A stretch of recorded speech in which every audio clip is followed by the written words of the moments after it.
Quarta giornata di Serie D, amici della Wii Sport. Siamo al campo sportivo Orazio Raidi di Biancavilla per la sfida tra i padroni di casa del Biancavilla, il Football Club Messina. Etnei a 6 punti in classifica dopo 3 partite, frutto delle vittorie su Cittanovese e Roccelle, della sconfitta per 3-0 della settimana scorsa sul campo del Licata. Il Football Club Messina invece ha 4 punti, un pareggio, una vittoria e una sconfitta rispettivamente con Licata, Palmese e Corigliano. Nell'ultimo match contro i calabresi, il tonfo interno del Franco Scoglio. Rispetto a quel match mister Costantino effettua 2 cambi. C'è Guidadamo sulla linea difensiva che va a rilevare il classe 2000 Casella. L'under allora nella zona offensiva è Alessandro Carrozza dopo l'ottima prova offerta in Coppa contro la Cittanovese. Partiamo col film del primo tempo, arbitra partita il signor Marco Marchioni. Non succede nulla per gran parte del primo tempo, poi scambio Carbonaro Correnti, viene esteso il classe 2001 ed è subito calcio di rigore per il Football Club Messina, che può dunque sbloccarla. All'Orazio Raidi sul punto di battuta si presenta Paolo Carbonaro, per lui un gol in campionato fino a questo momento realizzato proprio dall'11 metri con il Licata. Non sbaglia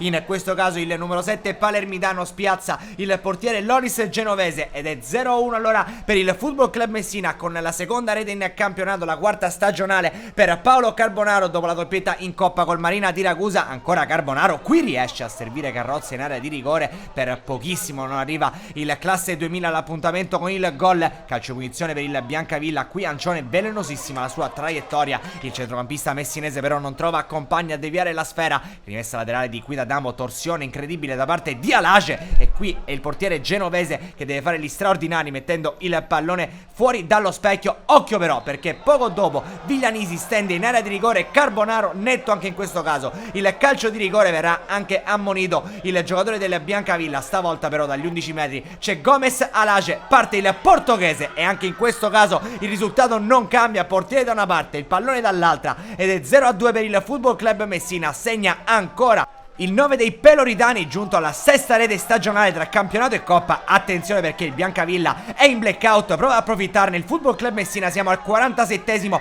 Carrozza a tu per tu col portiere genovese che riesce a pararla e a deviarla sul palo. Rivediamo qui la ghiotta chance per chiudere definitivamente il match sul mancino di Alessandro Carrozza, sprecata però dal talento di casa Sassuolo. Finisce così il primo tempo 0-2 tra Biancavilla e Football Club Messina dagli 11 metri fino a questo momento. La formazione giallorossa, attenzione però perché a inizio ripresa il direttore di gara Marchioni va a concedere questo rigore alla formazione di mister Pitadella e allora ci sarà una possibilità dal dischetto anche per gli etnei. Sul punto di battuta ci va Daniele Ancione, parte l'ex Camaro ed è glaciale la trasformazione del numero 10 del Biancavilla. 1-2 quando siamo al secondo minuto della seconda frazione. Ci riprova subito il Football Club Messina, qui Carbonaro di testa per Correnti, prova a fare quello che vuole in area di rigore e ci riesce il classe 2001. Ancora Carbonaro, debole però è centrale il suo tentativo, genovese para. Attenzione al Biancavilla che adesso ha preso fiducia, conclusione dalla distanza da parte di Guerci che però non inquadra lo specchio della porta. Il Football Club Messina non riesce ad imbastire nuove manovre